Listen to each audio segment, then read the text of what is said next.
Unsubscribe कर देना अगर मैं तुम्हें अभी उस जीरो से उस हीरो वाले मार्क तक ना पहुंचा दूं जो कि तुम एक्चुअली में डिजर्व करते हो अपनी मेहनत के बदले। मुझे पता अभी काफी लोग हैं जिन्होंने नहीं पढ़ा है, जिन्होंने पढ़ा है स्टिल वो रिजल्ट नहीं ला पा रहे, उनके क्वेश्चन नहीं बन रहे, क्योंकि हर तरफ से जो तुम्हारी गलती हो रही है उसी गलती का सोल्यूशन मैं इस वीडियो में लेके आया हूं 15 डेज रोड मैप के साथ, जो अभी से लेके तुम अपने एग्जाम के एंड तक फॉलो कर रहे होगे। This is the fully fresh plan और इस प्लान में मैंने पिछली कोई भी प्लान से कुछ भी चीज नहीं यूज करी है, क्योंकि अभी स्ट्रैटेजी बदलनी पड़ेगी। और एक बात बता दूं यार, जो मैं ये आज लेके आया हूं तुम्हारे सामने, जो ये प्लान लेके आया हूं अपने पास, ये जो प्लान है ना, ये प्लान मैं ऑनेस्टली 2-3 दिन से इस पे काम कर रहा था। Even on my birthday yesterday मैं इसी पे काम कर रहा था टोटली पूरी तरह से। तो उसके बदले में कुछ नहीं चाहिए यार। अभी भी हमारे जो सब्सक्राइबर्स है यार 75% लोग हैं जो डेली वीडियो देखते हैं और सब्सक्राइब नहीं करते हैं।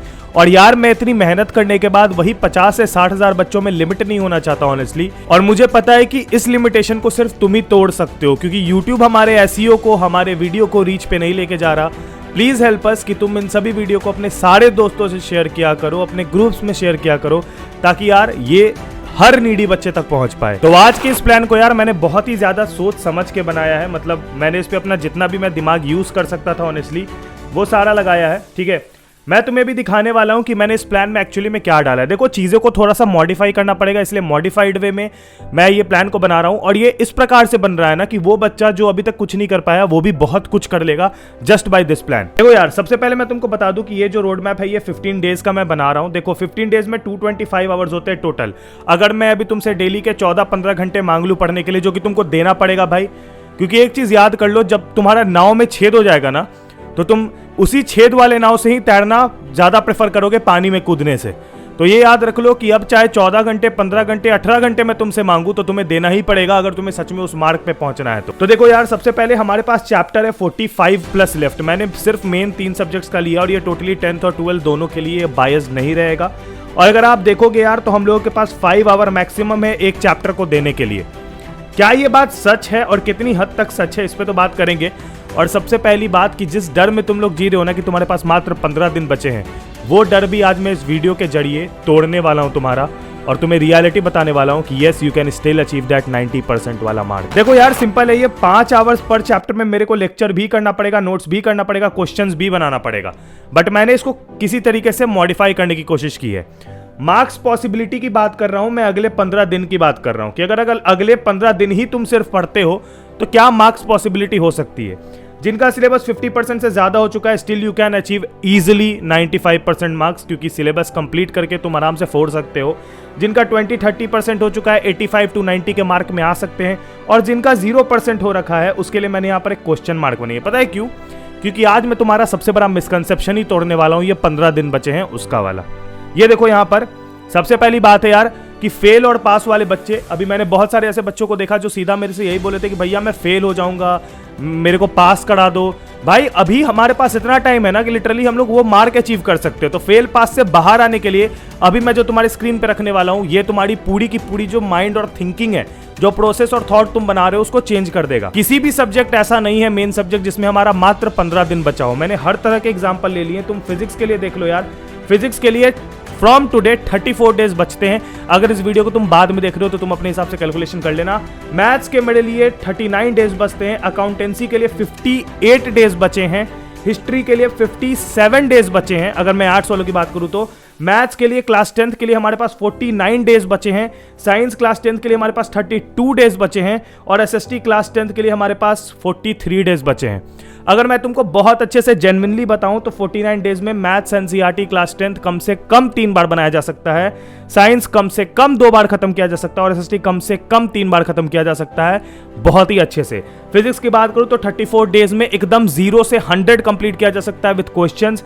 मैथ की बात करूं 39 डेज में कम से कम एक बार पूरा बना सकते हैं और सेकंड बार इंपॉर्टेंट क्वेश्चन को दोबारा बना सकते हैं। अकाउंटेंसी 58 डेज में मैं लिटरली बताता हूं यार, तुम्हारे स्कूल वाले भी सिलेबस कंप्लीट करा सकते हो। तो सोच लो, जो स्कूल जिस स्पीड से चलते हैं तुम तो उससे डबल ट्रिपल स्पीड से चल रहे हो। बट यही है ना कि हमने डेडलाइन सेट कर लिया 15 दिन का। ऐसा जरूरी थोड़ी यार, जैसे मान लो कि आज तुम्हारे पास 5 सब्जेक्ट करने को है, एग्जाम स्टार्ट होता है, 5 सब्जेक्ट तुम्हारे पास है प्रायोरिटी में, लेकिन मान लो एक एग्जाम हो जाता है, यानी मान लो केमिस्ट्री का एग्जाम हो जाएगा हमारे 28 तारीख को जो कि है, तो 28 के बाद मेरे पास जो केमिस्ट्री के लिए मैं डेली अभी से 5 घंटे दे रहा हूं डेली, वो 5 घंटे अब मेरे पास फ्री है ना, जिसको मैं दूसरे सब्जेक्ट को दे सकता हूं, जो नियरेस्ट जिसका एग्जाम होने वाला है उस पर ज्यादा टाइम दे सकता हूं, ज्यादा फोकस दे सकता हूं, ज्यादा स्कोर कर सकता हूं। तो पॉइंट यही है कि डेडलाइन मीटर गलत सेट कर रहे हैं। 15 दिन नहीं भाई। अभी जैसे मान लो 28 को केमिस्ट्री का एग्जाम हो जाएगा, उसके बाद फिर मेरे पास पूरा का पूरा टाइम रहेगा मेरे फिजिक्स के लिए, मेरे मैथ्स के लिए। मैं जहां पर 5-5 घंटे दे पा रहा था, अब 7.5 मिल गए हैं। इनफैक्ट मैं और भी ज्यादा एडअप कर सकता हूं, क्योंकि अब मेरे को याद करने वाली सब्जेक्ट्स नहीं है। अब देखो यार, सबसे पहले मैं प्रायोरिटी में ना, पहले हमेशा मैंने क्या बोला हर रोड मैप में, प्रायोरिटी पे रखो यार सिलेबस कॉम्पिटिशन, उसके बाद इस कोडिंग के और रिजल्ट के लिए तुमको क्या क्या चाहिए। सिंपल सी बात है, पहले मैं अगर चलता तो मैं पहले बताता तुमको बढ़िया वीडियोस देखो, बढ़िया क्वेश्चन करो, बढ़िया परफेक्शन लाओ। अब उल्टा करना पड़ेगा। मैंने तुमको क्या बताया भैया कि बढ़िया बढ़िया वीडियोस देख के परफेक्शन लाओ, सब कुछ करो। अब भाई ऑनेस्टली वो वाला टाइम है ही नहीं कि हम लोग एकदम आराम से कंफर्ट जोन में लेक्चर देख रहे हैं, नोट्स बना रहे हैं, क्वेश्चन कर रहे हैं, फिर प्रीवियस ईयर क्वेश्चन कर रहे हैं। नहीं, अब अलग स्ट्रैटेजी से चलना पड़ेगा। सबसे पहले यार परफेक्शन की ही बात करूंगा मैं नहीं चाहता कि तुम अभी से जो भी तुम्हारे पास दिन बच रहे हैं 40, 45, 38 दिन हर एग्जाम के लिए, उस एग्जाम के लिए तुम अपना पूरा लगा दो, बेस्ट दे दो। और उसके बाद लास्ट में क्या होता है कि भैया एग्जाम में बैठते हो, कुछ समझ ही नहीं आता कि भैया कैसे पेपर को सॉल्व करे। तुमको पता है मैथ्स में क्लास 12th में मेरे को सब कुछ आने के बाद भी मेरा बहुत अमाउंट ऑफ क्वेश्चन छूट जाता है। क्यों? क्योंकि मेरे को पता ही नहीं था कि 3 घंटे में पेपर कैसे खत्म करना है। पॉइंट ये है ना कि सारा एफर्ट डाल देंगे, सब कुछ डाल देंगे, पढ़ाई कर लेंगे, क्वेश्चंस बना लेंगे, जब बैठेंगे बोर्ड एग्जाम देने के लिए, तो वो बोर्ड एग्जाम देने बैठेंगे और भैया कुछ नहीं आ रहा है। तो इसीलिए बोर्ड एग्जाम देने से पहले ना कम से कम 3 से 4 बार अपने से बोर्ड एग्जाम दो। इसका मतलब है कि कम से कम तुमको सैंपल पेपर डेफिनेटली सॉल्व करना है। सैंपल पेपर को लेकर सब क्या सोचते हैं भाई कि अरे सैंपल पेपर, अब तो मैंने तो कुछ पढ़ा भी नहीं है, मैं पहले सिलेबस तो कर लूं, सैंपल पेपर करके क्या ही करूंगा। भैया अगर तुम 20 भी पढ़ते हो, 30 भी पढ़ते हो ना, तो 20-30 से 20-30 निकालना है तुमको। अगर तुम 100 सिलेबस कंप्लीट करो तो तुम 100 में से कम 90-95 निकालना है तुमको। ये क्या मतलब रह जाएगा कि मैंने 100-100% सिलेबस कंप्लीट करके मैं 40-50-60% ला रहा हूं। इसके लिए तुम्हारे पास सबसे ज्यादा परफेक्शन के लिए जरूरी है sample paper. And when we talk about sample paper, कुछ बोलना ही नहीं है। सीबीएसई ने सैंपल पेपर्स के लिए कुछ रूल्स निकाले थे, कुछ नॉर्म्स निकाले थे कि हाँ तुम्हारे सैंपल पेपर्स में ये सारी चीजें प्रेजेंट होनी चाहिए। और यार ऑफ कोर्स मार्केट में बहुत सारे सैंपल पेपर्स है, बट एक सैंपल पेपर है जो कि सबसे ट्रस्टेड भी और जिसमें ये सारी चीजें हैं भी, और वो है एडुकार्ट का sample paper. Why I am suggesting Edukart at this time, मतलब लास्ट के टाइम पे एडुकार्ट क्यों सजेस्ट कर रहे हो भैया? मैं रीजन बताता हूं। पिछले साल की मैंने थोड़ी सी मिलाई यार, क्योंकि मैं डायरेक्टली अपने किसी के भी बोलने से नहीं सुनता, मैं खुद से उन चीजों को करके देखता हूं। मैंने यार एडुकार्ट के सैंपल पेपर उठाए, लेफ्ट साइड में मेरे पास बहुत सारे पड़े हुए हैं, राइट साइड में मैंने पिछले साल के क्वेश्चन से मिलाया। भाई 30-40% पेपर डायरेक्टली मिल गया था। मतलब बेसिकली ये ऐसे सैंपल पेपर नहीं होंगे जिससे तुम सिर्फ अपना टाइम मैनेजमेंट कर रहे होगे, अपना सेल्फ असेसमेंट करोगे कि तुमने कितना स्कोर किया है, टॉपर आंसर शीट देख के तुम चेक करोगे कि एग्जाम में लिखना कैसे है, या फिर माइंड मैप का यूज करके किसी भी चीज की जल्दी रिवीजन कर रहे होगे। बल्कि इसके साथ साथ उन सैंपल पेपर्स को बनाने से तुम्हारा कम से कम 30 से 40% सिलेबस भी उससे लड़ सकता है, क्वेश्चन पेपर लड़ सकता है। बहुत बड़ी चांसेस है, क्योंकि पिछले बार 30 से 40% लड़ गया था। इसीलिए यार डिस्क्रिप्शन में मैं लिंक डाल दे रहा हूं, वहां से ऑर्डर कर लो, 2 से 3 दिन में मिल जाएगा बेस्ट रेट पे। ठीक है, मार्केट से तो थोड़ा सस्ता दिला ही देंगे भैया का थोड़ा पहुंच है तो, है ना। तो लिंक मैंने डिस्क्रिप्शन में डाल दिया। अगर अभी तक तुमने सैंपल पेपर नहीं लिया है, this is your last chance, जाओ फटाफट, लिंक डिस्क्रिप्शन में है और ले लो, क्योंकि वही तुम्हारी परफेक्शन वाला मार्क लेके आएगी। नाउ देखो यार, प्रायोरिटी में मैंने परफेक्शन के बारे में बात कर लिया, बट अब बात करते हैं थोड़े से क्वेश्चंस के बारे में। ठीक है, मैं एक चीज बताता हूं, हर बार मैंने बोला है तुमको सिलेबस कंप्लीट करो, थ्योरी अच्छे देखो, लेक्चर अच्छे देखो, वन शॉट अच्छे देखो। आज मैंने इसको थोड़ा सा डिफरेंट किया। पता है क्यों?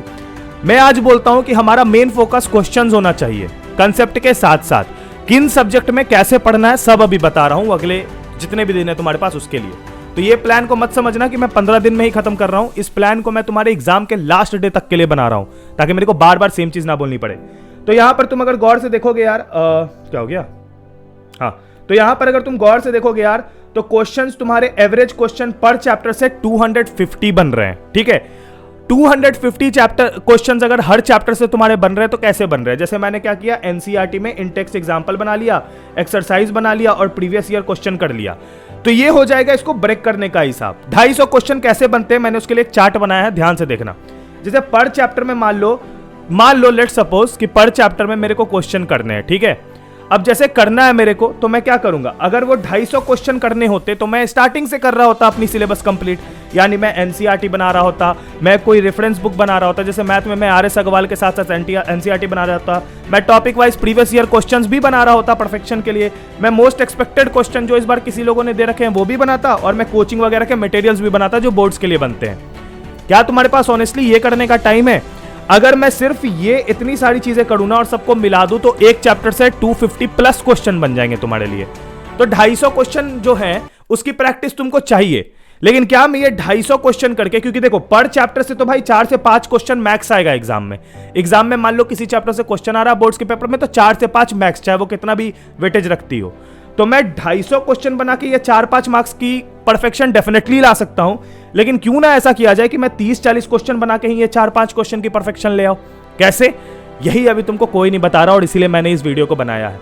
30-40 क्वेश्चन में अगर मैं सिर्फ एनसीईआरटी के इन टेक्स्ट, एक्सरसाइज, एग्जाम्पल तीनों करता हूं पूरे परफेक्शन और मन के साथ, कंसेप्ट के साथ, तो वो 24 से 25 क्वेश्चन बनते हैं।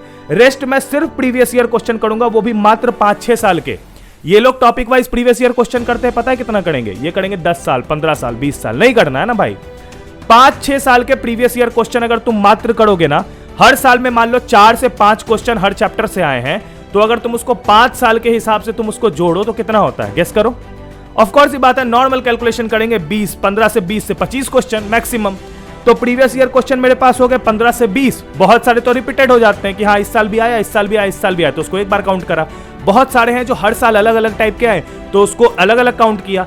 और ऐसे मैंने बहुत ही जनरली हर चैप्टर के, हर सब्जेक्ट के करे हैं मैंने, और मेरे को दिखा है कि 15 से 20 एक्चुअल प्रीवियस ईयर क्वेश्चन है जो तुमको करने हैं, जिनके आने के सबसे ज्यादा चांसेस होंगे। उसके अलावा एनसीईआरटी के 24 से 25 क्वेश्चन जो इंटेक्स एग्जाम्पल एक्सरसाइज में है, यहां से एक सेट बनेगा 30 से 40 क्वेश्चन का।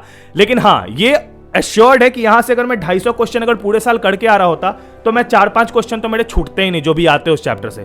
लेकिन ये 30-40 में जो है ना, इसके 85% एक्यूरेसी आ जाएगी कि हाँ भाई 4 क्वेश्चन अगर उस चैप्टर से आया है तो हाँ चलो 3 तो बना ही लेंगे, अगर इतना करके जाते हैं, जो कि मैंने इधर लिखा है। तो instead of doing these 5 things I have given you only 2 things, और उसको भी मैंने थोड़ा वो कर दिया, श्रिंक कर दिया है। चलो क्वेश्चन की बात है। अब सबसे बड़ी बात है कि भैया लेस क्वेश्चन करके मोर प्रॉफिट कैसे लाए, है ना? तो मैंने यहां पर 2 तरीके से दिया, एक है थ्योरेटिकल और एक है सॉल्विंग वाले मतलब सब्जेक्ट्स। थ्योरेटिकल सब्जेक्ट मतलब फिजिक्स, केमिस्ट्री, बायोलॉजी ये सब, और सॉल्विंग वाले सब्जेक्ट मतलब मैथ्स, अकाउंटेंसी ये सब। ठीक है, अब क्या डिफरेंस क्रिएट होता है मैं तुमको समझाता हूं। जैसे थ्योरेटिकल मेरा सब्जेक्ट रहेगा तो उसमें मेरा किंग कंसेप्ट है भाई।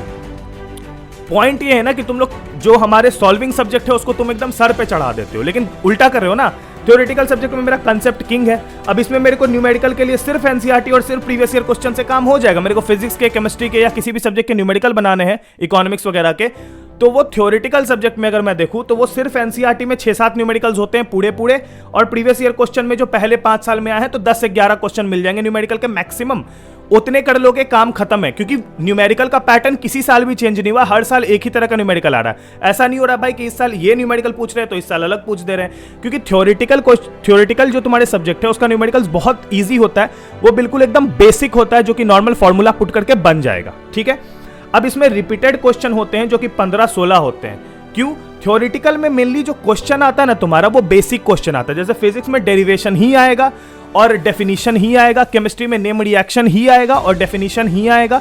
तो हम लोग को पता है कि इस चीज में यही आएगा। एसएसटी में तुम्हारा इवेंट और डेट आएगा और तुम्हारे नॉर्मल डेफिनेशंस ही आएंगे, या फिर प्लेसेस पूछ देंगे, टाइम पूछ देंगे, जो कि मैंने डेट और इवेंट बोल दिया। ठीक है, साइंस में मेरे को पता है कि उसमें डेफिनेशन ही आएगा, what is metabolism, what is nutrition, यही आएगा।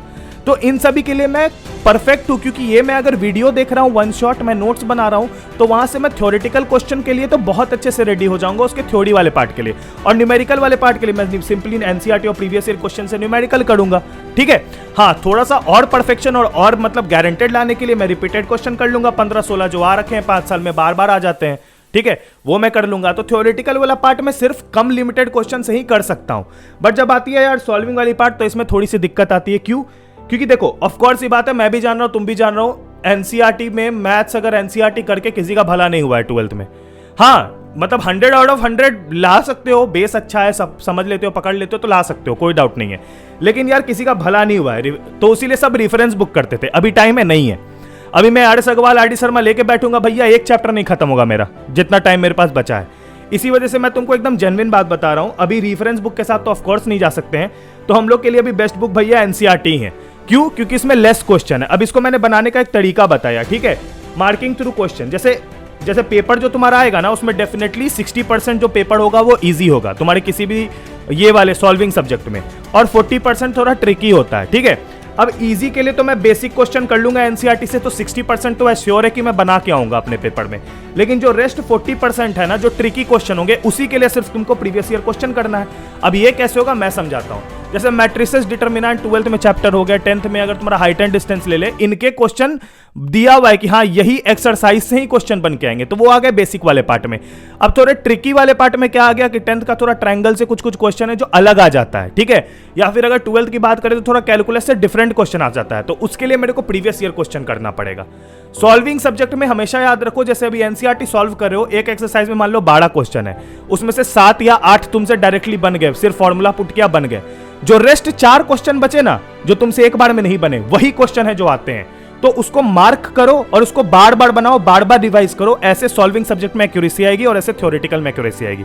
बता दिया, बहुत बढ़िया। चलो सबसे पहली बात है यार कि 15 दिन तो बचे ही नहीं है हमारे पास, मतलब केमिस्ट्री में भी बहुत दिन है, फिजिक्स में भी बहुत दिन है, लेकिन हाँ ऑफकोर्स ये बात है, थोड़ी प्रायोरिटी तो उनको भी देनी पड़ेगी। जैसे मान लो 28 को केमिस्ट्री रहेगा ना, तो 26 और 27 को कुछ और मत पढ़ना, सिर्फ केमिस्ट्री पढ़ना। तो जो भी वो सारी चीजें रहेगी वो तुम्हारी परफेक्शन में आएगी। जैसे 12 को फिजिक्स होगा तो 9, 10, 11 को सिर्फ फिजिक्स पढ़ना, ये तुमको करना पड़ेगा। लेकिन जब पॉइंट है कि भैया उन डेज में मेरे को क्या करना पड़ेगा, तो सिंपल कैलकुलेशन लगाना है तुमको, ठीक है। देखो यहाँ पर अब मेरे को अगर ये देखना है भैया कि मेरे को 15 दिन की अपनी या फिर अभी एग्जाम की स्ट्रेटजी बनानी है, तो मेरे को कितना टाइम कितना चैप्टर पे देना है, तो सिंपल कैलकुलेशन करना। जैसे फिजिक्स के लिए अभी से 34 दिन बचे हुए हैं, ठीक है।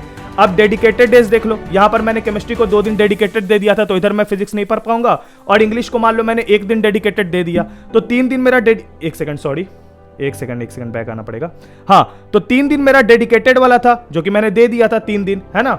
अब बचा के मेरे माइनस वाइनस करके 30 दिन बचते हैं, तो सिंपल सा कैलकुलेशन लगाओ ना, number of days divided by number of chapter, पर चैप्टर कितना डे है, 2 डेज है ना। ऐसे ही मैथ्स के लिए कर लेना, ऐसे ही अपने कोई भी सब्जेक्ट है उसके लिए कर लेना कि कितना दिन बचा है, कितना किसको देना है, और उस हिसाब से अपना कैलकुलेट मार लिया, इजी। और अगर जो 2 दिन की बात करेंगे ना, 2 दिन की, तो एक चैप्टर को 2 दिन में कंप्लीट करना है, तो 1 दिन थ्योरी 1 दिन क्वेश्चन, ऐसे ही जाना पड़ेगा।